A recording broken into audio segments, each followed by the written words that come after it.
Je suis un garçon manqué, c'est-à-dire une fille réussie.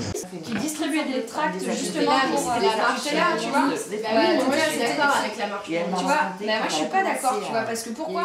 Tu vois, genre, alors je distribue un tract, je vous invite à une marche féministe et seulement réservé aux femmes, tu vois. Pourquoi est-ce que moi j'ai envie de défendre ce droit-là? Pourquoi est-ce que mon frère il ne pourrait pas aussi défendre ce droit-là?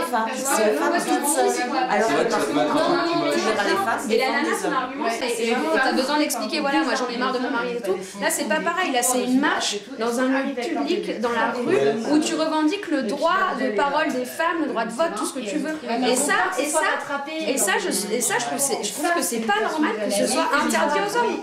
Parce qu'il y avait une société il y a une évolution du mouvement et même chacun son tour qui n'allait plus chacun son tour. Moi je pense pas, moi je pense qu'il y a une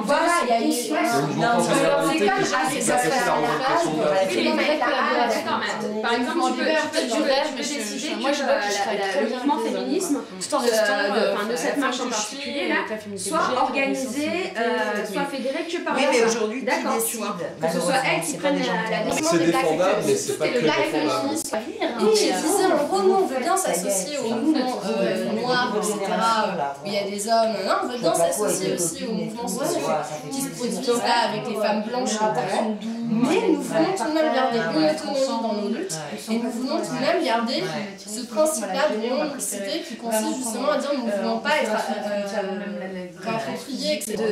D'enlever le pouvoir à ces femmes qui se sont mis en avant et qui décident de promouvoir une idée et une démarche, tu vois, c'est pas ça, c'est pas l'idée de leur enlever le pouvoir, mais c'est au contraire de leur donner du pouvoir, c'est-à-dire de se dire qu'elles ont, elles, l'état d'esprit de s'ouvrir, tu vois, de fédérer des gens qui sont d'accord avec elles, qu'ils soient noirs, riches, pauvres, mecs, homos, femmes, tout ce que tu veux, tu vois, mais de se dire, ben voilà, nous on prône cette idée et nous on a l'ouverture de la proposer à tout le monde. C'est comme les noirs, tu vois, c'est comme les noirs qui maintenant disent, voilà, qui deviennent racistes envers les blancs, tu vois. Enfin, tu vois, c'est ce truc où je refais des communautés, je refais des idées communautaires qui restent dans leur groupe. Le but c'est de fédérer le plus de gens possible à ton idée, peu importe leurs origines. Et les hommes ont-ils envie de participer à ça?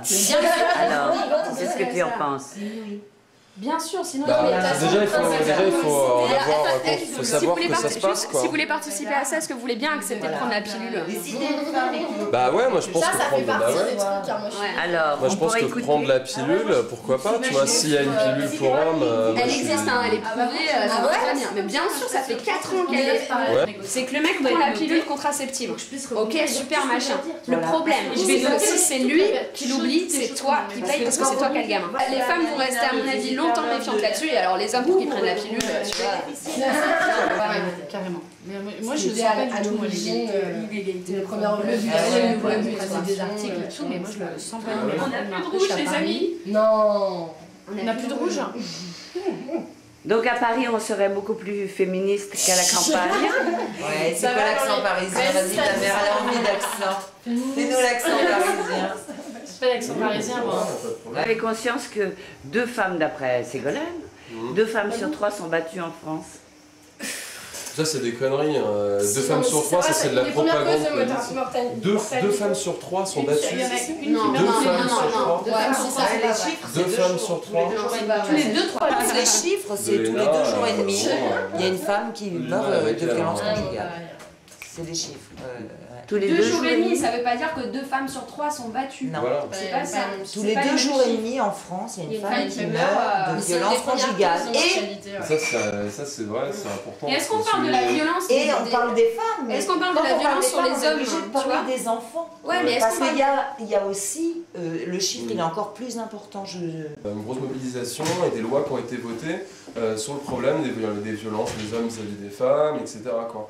Alors qu'en France, je pense qu'on le fait pas, mais c'est parce qu'il y a aussi le côté, non, on est en France, on est dans un pays du Nord. On est évolué. Voilà, on est évolué. Et c'est une manière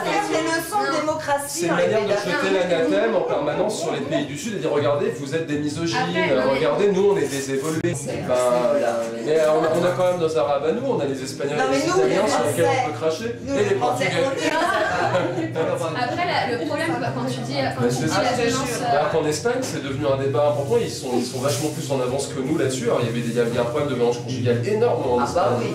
Énorme, alors peut-être plus important qu'en France, mais après les chiffres, ça se trouve, on n'en sait rien. Mais en Espagne, ça fait l'objet d'un débat public après, c'est à cause de la législation, parce que les travailleurs sociaux, la figure du Méditerranéen brutal.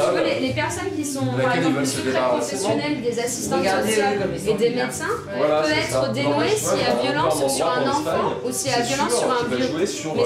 Mais la femme n'est pas considérée comme personne vulnérable auprès de la législation. Elle a travaillé, elle était dans une procédure de divorce avec un homme et une femme, et le mec il a mis 1 an et demi à avouer que s'il divorce, parce qu'il passe son temps à dire que c'est la faute des Arabes, etc. Et ça existe.